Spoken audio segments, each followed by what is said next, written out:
Hey guys, how's it going? Welcome back. So today we're going to talk about binding the V911. Now, for any of you guys that are having any kind of issues with binding your radio to your V911, this could work also for many other helicopters too, not just the V911, but this is the one we're talking about today. Now, the normal binding process, you turn the radio on, wait till it stops beeping, plug your battery in, and you check out the red light. It's still flashing. As soon as you hear that little sound from the servos, you're good to go. Okay? So, I have a spare V911 because I've been torturing this poor little guy a lot, and I still haven't even damaged the canopy or the landing gear or the top rotor head yet.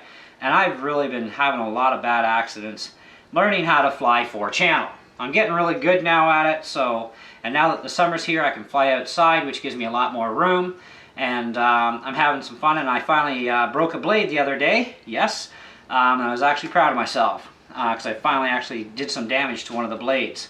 So I just changed the one that was broken.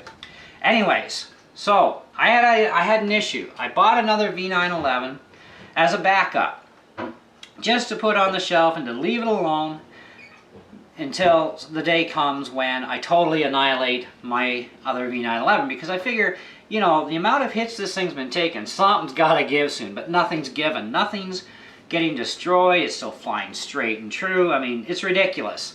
It's such a good little helicopter, and we sell these in our RC hobby shop. Anyhow, so I bought this one the first time. As soon as it came in, I bound it to the transmitter to make sure everything was cool with it, you know, and because I wanted to make sure. And then, of course, I put it up on the shelf on display with my other helicopters. And the other day, I went to go grab it, and it wouldn't bind. And I'm like, what's up? So I thought, oh, maybe my batteries are dead. I don't know. Maybe I forgot to charge them. That can happen, right?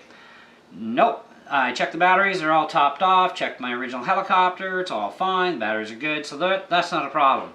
So of course we go through this binding process, because you got to turn the remote on first, right?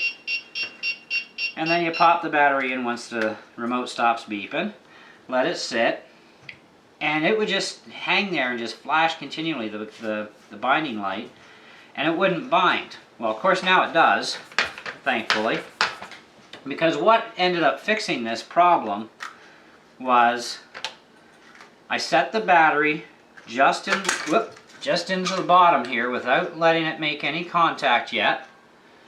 Turn the remote on and pop the battery in right away, and then put it down, and it ended up that it would bind.